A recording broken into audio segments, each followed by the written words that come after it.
My mom gave me a security blanket. A blanket? I couldn't keep the tone out of my voice as I looked at the ratty patchwork quilt in my mother's arms. And that's supposed to help my situation. How? A security blanket. My mother corrected, but she seemed to hesitate for a moment. Then she stepped in close to brush my hair back. Her eyes, the same green as my own, flashed at the fresh bruises along my jaw, overlapping the older, yellowed bruises near my eye. It's been in our family for generations. It's helped me before, it'll help you too. I started to protest again as she pushed the blanket into my arms. Hush now. Just get a good night's rest with this. Sometimes a problem doesn't seem so bad after you've slept on it. With a gentle kiss on my unbeaten cheek, she turned and left my room. I eyed the blanket and sighed before spreading it over my bed. It was the weirdest looking quilt I'd ever seen. All the patches seemed random. There was a square of handsome red plaid, next to a really old faded piece of denim. There was even a square that looked like fur of some kind, and another faded scrap of flowery cloth. With a sigh, I fell back on my bed and began touching the different squares, feeling the different textures. The blanket smelled good at least, like a combination of my mother and lavender. I suppose I did feel calmer, but I still didn't see how tomorrow would make things any better. I closed my eyes and thought about my situation. My situation. Trenton Hodge. He lived down the street from me, and we both had to walk home along the same secluded, dusty stretch next to the train tracks. He was a few years older and at first mostly just ignored me.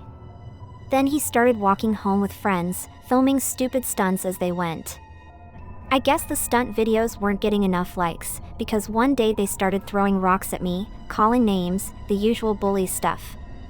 It must have given them what they were looking for, because it escalated to taking my backpack, pushing me down, trying to humiliate me on camera any way they could. I didn't want to involve my mom. It's just me and her, and she's been picking up double shifts more frequently to get a bit ahead. If I told her about this, she'd have to get me a sitter or not be able to work late. I didn't want to do that to her. So, I tried to ignore them, then I tried to be friendly. I even tried running home ahead of them, but their legs were faster and stronger than mine. I dreaded the walk home. Then one day they weren't there. I hurried along the road, not wanting them to catch me. My stomach sank when I heard a giggle. Before I could turn around, they grabbed me from behind and dragged me up onto the tracks. Trenton's friend filmed while they wrestled me to the ground with my arms behind my back. I tried to scream, but Trenton's meaty hand shoved my face into the gravel between the tracks, hard. Trenton's friends laughed as Trenton put on an old-timey villain's voice, pinning me onto the tracks as he talked. "What the hell are you kids doing?" I heard a loud voice behind us exclaim. It was our neighbor, Mr. Roberts. Trenton scrambled off me, excuses tumbling out of his mouth as he hauled me up off the tracks. "We were just messing around with Tristan, right, Tris?" Mr. Roberts didn't buy it for a second. He drove me home, and when my mother got home, told her what happened. She called the school, against my pleas. I watched as she spoke icily to the principal, fingering a small scar on her forehead. She only did that when she was really upset. The next day I heard that Trenton and his friends had been suspended. I stupidly hoped that might make them leave me alone. A few days went by and the bruises on my temple began to fade. My reprieve was short. Once they were back at school, they came for their revenge. The beating they gave me was awful, but even scarier was the look in Trenton's eyes. Like he didn't want to stop. Finally, his friend stepped in and said I'd had enough. The look in his eyes promised more to come. They left me crumpled on the side of the road, cheering and whooping like victors as I cried hot tears of shame into the pavement. I shivered again at the memory and wrapped the quilt around me, cocooning myself in it. I drifted off to sleep thinking of my mother. I opened my eyes, then realized I was still dreaming. At least, I must have been. Only it wasn't like a dream I'd ever had before. I floated above my bed, staring down at myself wrapped loosely in the quilt. I saw myself mutter and roll to the side, the quilt slipping to the floor. I watched with fascination as the quilt began to move, all on its own. Slithering like a snake, it made its way to my open window and slipped out into the night. Attached, like a tethered balloon to a string, I followed. It was hard to spot in the dark grass, but for the bright red plaid square. I didn't understand how I could feel the cool night air on my arms or smell the sweet grass in a dream, but I savored the sensations anyway as I watched the quilt slide smoothly over the ground while I swooped through the air above. It felt like pure freedom. Eventually, I saw it stop and turn up a driveway. I felt my blood turn to ice as I realized we were at Trenton's house. I watched helplessly as the blanket wound its way up the eaves trough and into an open window. I floated in after it, frantically trying to figure out how to get it to come back outside. I gasped as I floated in the room after the blanket and realized we were in Trenton's bedroom. He snored loudly from his bed, dressed only in checkered pajama pants. The quilt silently slid onto the bed and draped over Trenton. I know, I screamed over and over in my head, terrified that he'd wake up and see me. Terrified that he'd hurt me again. It didn't matter that I was dreaming, and that none of this could be real. I didn't want to be anywhere near here. Anywhere near him. The quilt raised itself up and seemed to look back at me, then softly settled over Trenton's face. A few seconds passed, then he shifted under the quilt. Then shifted again. Then he began to thrash around under the quilt as it squeezed him tighter and tighter. Finally, the limp cocoon that contained Trenton collapsed onto the bed and was still. Slowly, the quilt unwound itself from Trenton. His face was obscured by shadows, but I could see his eyes, blankly staring off into the distance. The quilt quickly slithered across the room and back out the window. Back in my room, my quilt crept across my room and settled across my sleeping form. For a horrible moment, I thought it was going to do the same thing to me that it did to Trenton. Instead, it snuggled gently against me. Against my will, I felt myself slide back down into darkness. The next morning when I woke, there was a new square filled in on the quilt, with the exact pattern of Trenton's checkered pajama pants. I think it's best if we both stay home today. My mother spoke softly, shattering our silent breakfast. I looked up at her, trying to see what she knew. We'd both heard the ambulance race past our house first thing this morning. After breakfast, she asked if I still needed the security blanket. I silently shook my head. She smiled and said, "I knew you were ready to use it wisely." Did you have to use it like I did? She looked like she was about to cry, and rubbed the small scar on her forehead before replying softly, "Just once." We folded it up and carried it to the trunk in the attic where she stored it. When she opened the trunk, I gasped. Inside was a jacket with the same bright red plaid as the quilt. I reached out to touch the material hesitantly and looked at her. She offered me back a sad smile. "That belonged to your father." "I'll have a number 4 meal with extra cheese, 2 Big Macs with a large fry, 3 apple pies, and shamrock shake." "All right, Stan, your total comes out to $46.50. The land whale grunted approvingly as he shoved a greasy wad of crumpled bills into Gary's outstretched palm. "Here's your change. I'll call your number when it's ready." Stan trundled away to await his late-night snack as Gary and I prepared the food. "Geez, man. Does he have a family waiting at home or something?" I whispered as Gary shoveled fries into a red and yellow box. "Blair, does that man look like he's got a wife and kids?" "Stan is one of our regulars. You'll see him pretty often if you stick with the night shift." I grimaced as I prepared the shake. "Great. Lucky me. Hey, it could be a lot worse." "Honestly, Stan is the least of your worries," he said as a shudder rippled through his body. We processed the remainder of the food in silence.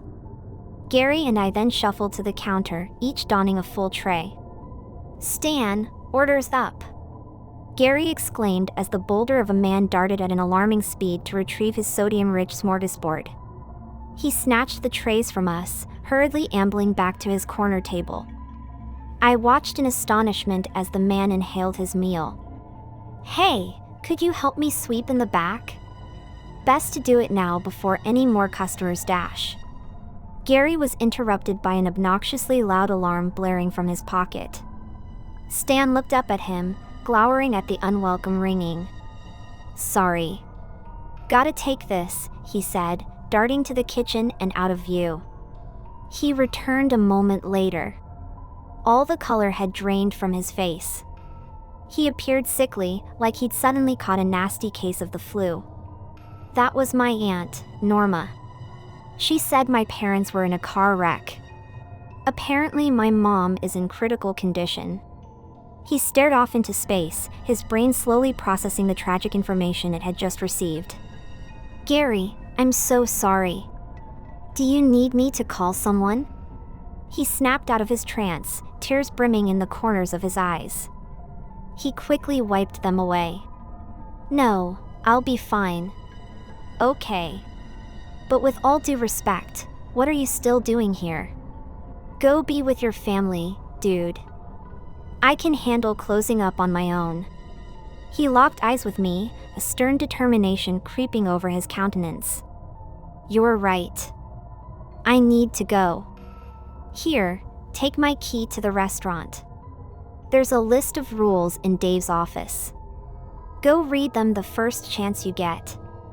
You need to follow them to a T, no matter how ridiculous they sound. Got it?"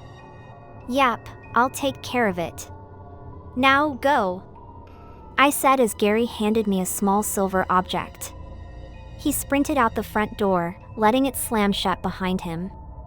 I fashioned Gary's drive-through headset below my hat and headed to the back to familiarize myself with the nighttime protocols. I laboriously pushed open the door to Dave's office. You'd think that thing was made from solid gold with how heavy it was. I surveyed my surroundings, my eyes immediately falling to the life-sized portrait beaming back at me. "Really, Dave? Even I'm not that self-absorbed," I muttered, continuing my search. I defaulted to the pockmarked bulletin board to my right. There they were, posted clear as day. I swiftly scanned over them. Rules for the night shift. 1. You are allowed a 7-minute grace period. No exceptions. 2. If a hooded figure knocks at the drive-through window, do not answer it. Stay out of its direct line of sight and it will leave. 3. If Stan claims that you forgot his pickles, offer him a free complimentary chocolate shake. If he refuses, lock yourself in the office and call Dave.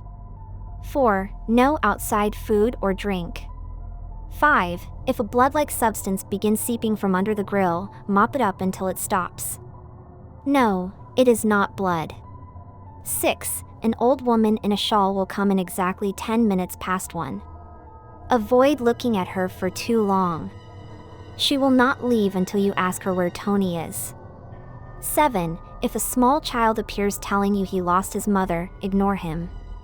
He does not have good intentions. 8. You are required to comply with the employee dress code.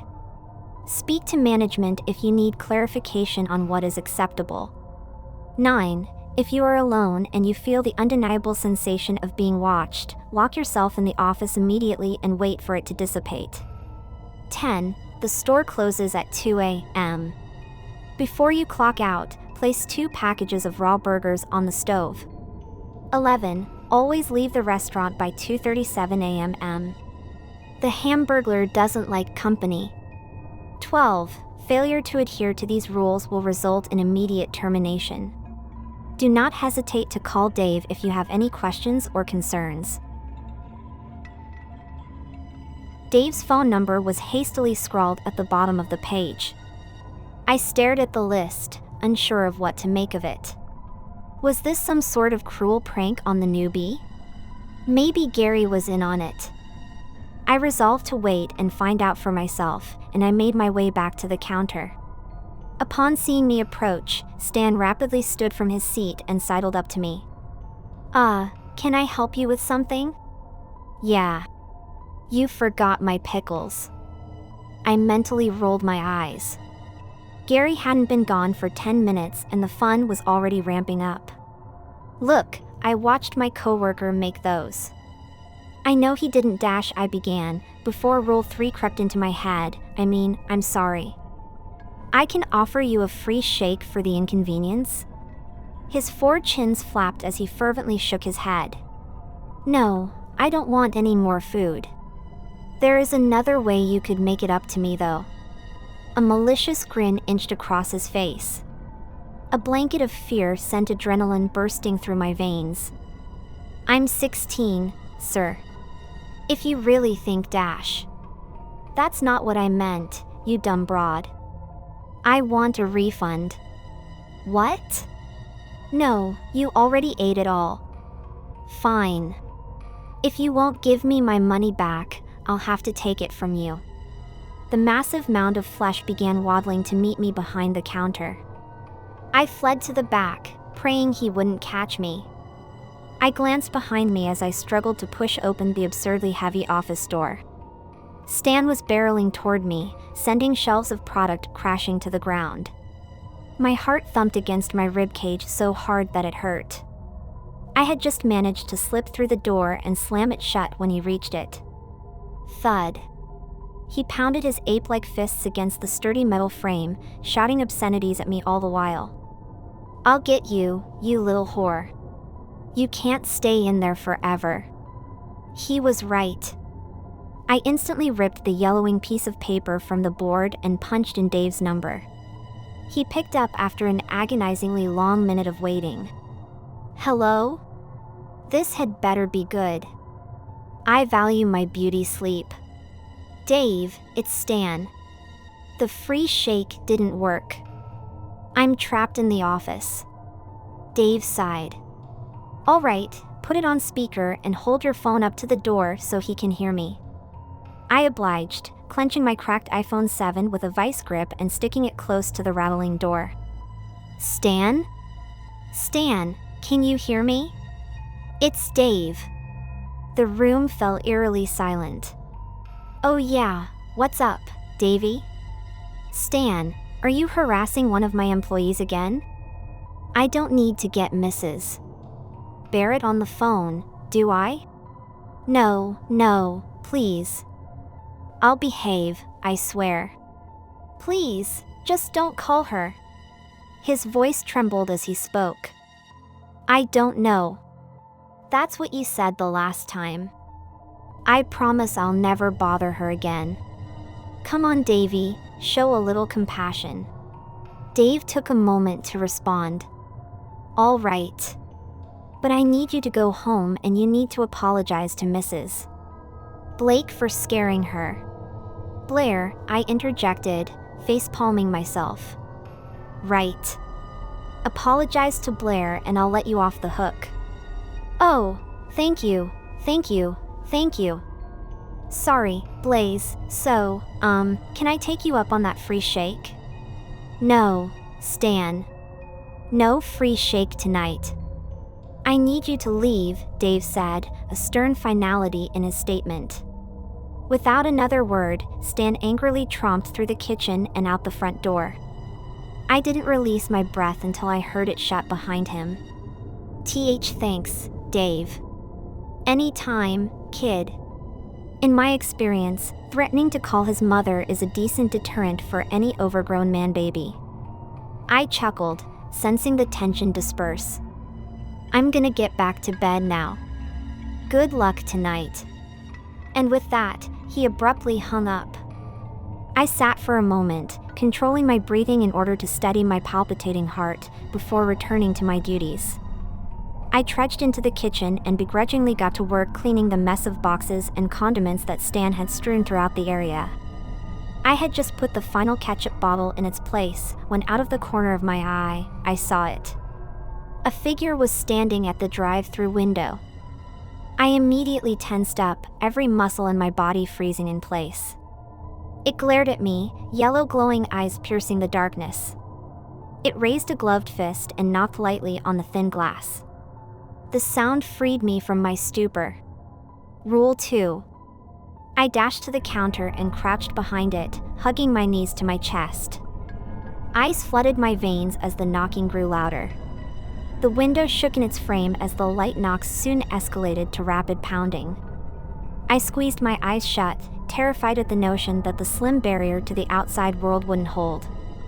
The constant noise assaulted my eardrums, crashing against them like thunder during a storm.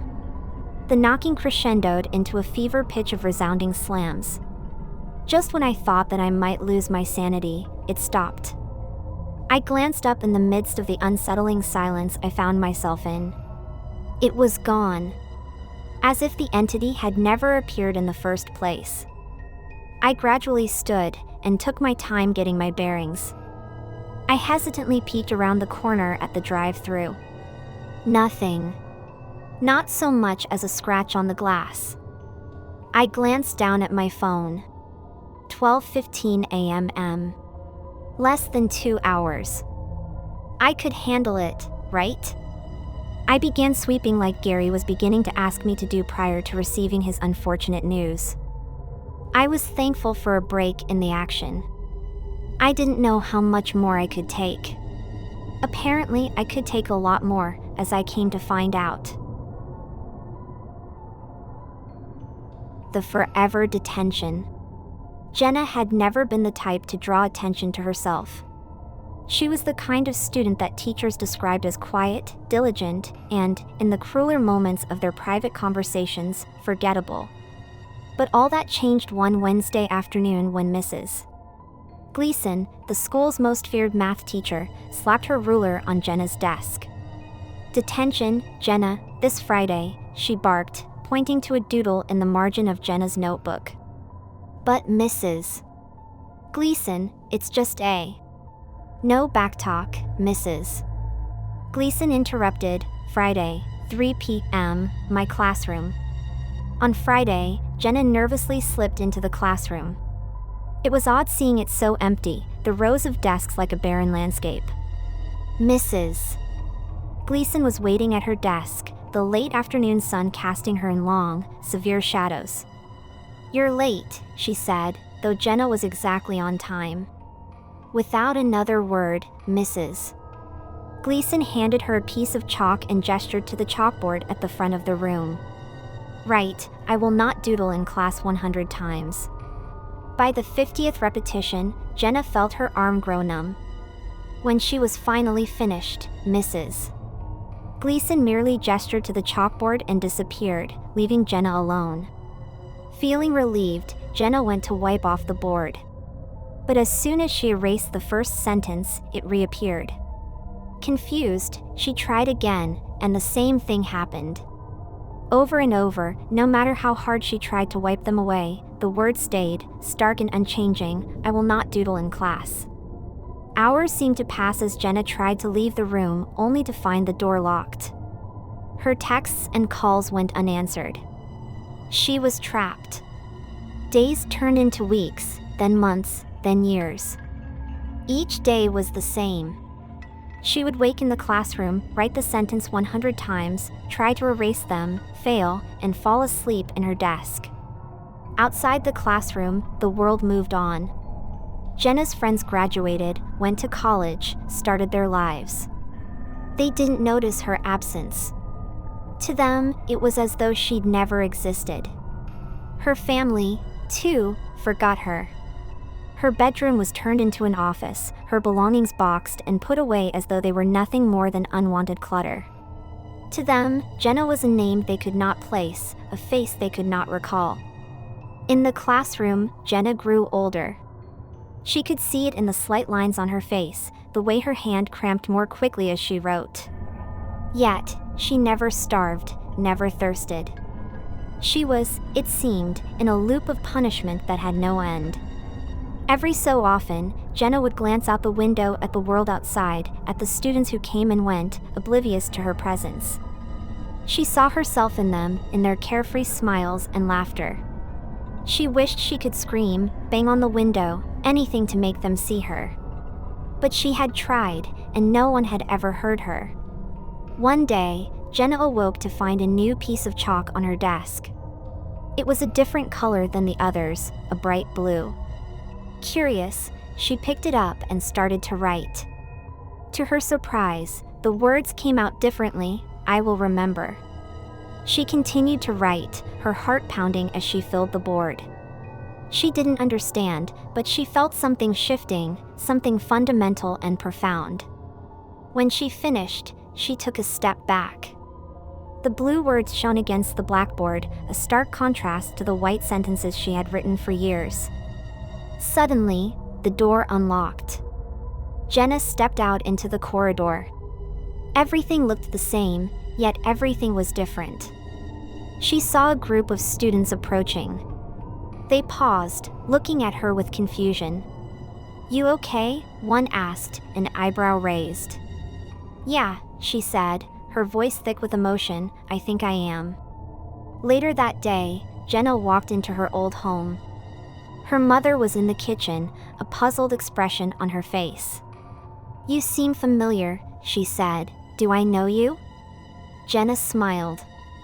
"I'm Jenna, your daughter." Recognition dawned on her mother's face, and she enveloped Jenna in a hug.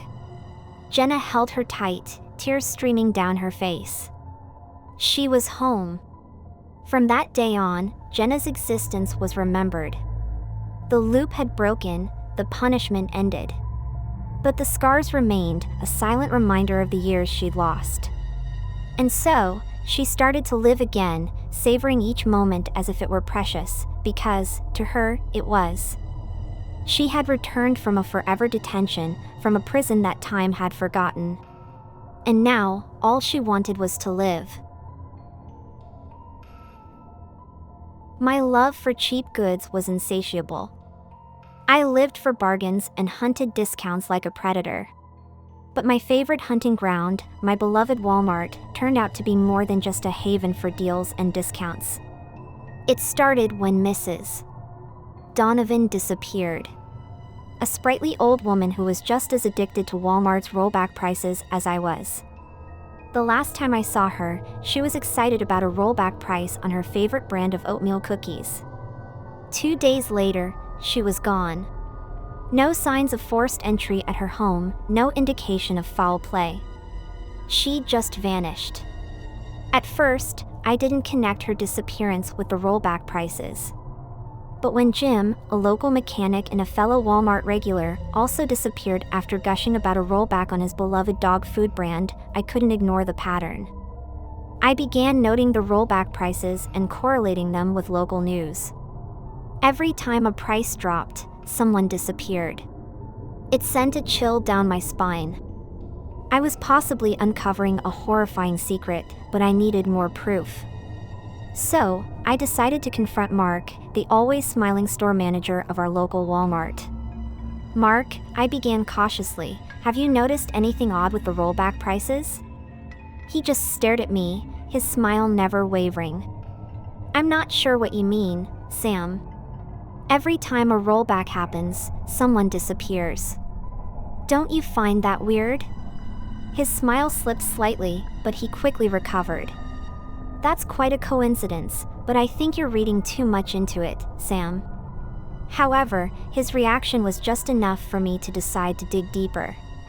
For weeks, I painstakingly researched and found horrifying evidence. Old newspaper clippings, town records, and even police reports hinted at a string of unsolved disappearances, each one eerily coinciding with Walmart rollback dates. One night, as I was engrossed in my investigation, I received a message from a blocked number. "Check the rollback price of your favorite item," it read. With my heart pounding, I logged into the Walmart app and searched for my most purchased item, a brand of craft beer. My blood ran cold when I saw the rollback tag under it. I decided to confront Mark one last time. "Mark, why is my favorite beer on rollback now?" I asked, trying to keep my voice steady. He looked at me, his ever-present smile now gone.